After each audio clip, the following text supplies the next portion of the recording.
करते हैं। हम इसमें पीपल्स पार्टिसिपेशन को भी सेलिब्रेट करते हैं।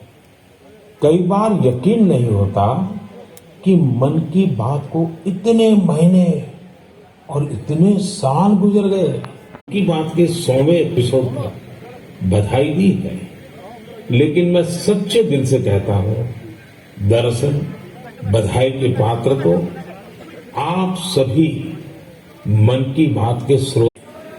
हर आयु वर्ग के लोग जुड़े हैं। बेटी बचाओ बेटी पढ़ाओ की बात हो, स्वच्छ भारत आंदोलन हो, पूरे विश्व में हुई थी। साथियों, मन की बात मेरे लिए तो दूसरी नाम था। हम उनको वकील साहब कहा करते थे। वो हमेशा कहते थे कि हमें दूसरों के गुणों की पूजा करनी चाहिए।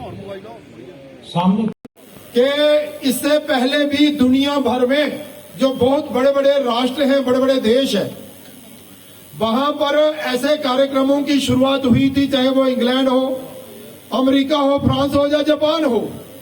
वहां के प्रधानमंत्री और राष्ट्रपतियों ने शुरुआत तो की थी, लेकिन 10-20, 30-40 एपिसोड के बाद वो कार्यक्रम बंद हो गए थे।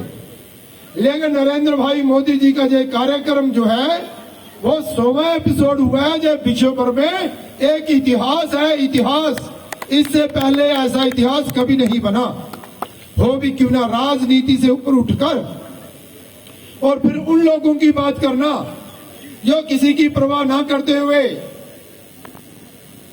देश और समाज की सेवा करते हैं, बीमार के इलाज के लिए अपनी जान लगा देते हैं, गरीब और गुरबे की मदद करते हैं, देश का मान सम्मान बढ़ाने के लिए निस्वार्थ भाव से देश की सेवा करते हैं, और फिर संस्कृति और कला को बचाए रखने के लिए वो पूरी पुरानी परंपराएं जो हैं उन्हें जीवित रखते हैं। नरेंद्र भाई मोदी उन सबका मान सम्मान और मनोबल बढ़ाने के लिए मन की बात में उनका जिक्र करते हैं। जैसे कि आज हमने सुना और उन्होंने बताया लोगों ने कि देखिए हमें कितनी ऊर्जा मिलती है, शक्ति मिलती है जब प्रधानमंत्री जी द्वारा हमारा नाम लिया जाता था। कई उन्होंने बताया कि हमें तो पता ही नहीं कि हम भी किसी गिनती में हैं, लेकिन सेवा कार्य में लगे थे। लेकिन आज वो और जोर शोर से देश की सेवा में जो जुड़े हैं।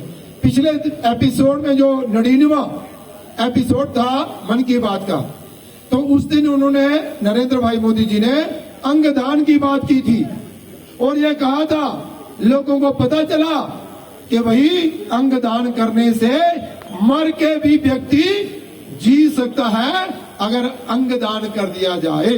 तो उससे भी बड़ी प्रेरणा लोगों को मिली। आप लोग आज इस कार्यक्रम में आए, बहुत भव्य कार्यक्रम आपने सफल किया। आपकी जो टीम थी, संजय बड़ू जी, अपने प्रमोद कपाई साहब, केशव चोपड़ा साहब और इनकी जितनी भी टीम थी, और हमारे भी जो माननीय और सामान्य लोग आए, रमेश खुराना हो या अभिनव शर्मा एडवोकेट हो, मैं सबका आभार प्रकट तो करूंगा, लेकिन विशेष तौर पर मीडिया का, जो हमारा चौथा स्तंभ है, इनका सहयोग जो रहता है ना, तो लोगों तक बात पहुंचती है। फिर लोगों को लगता है कि नहीं, हमें भी कुछ करना चाहिए।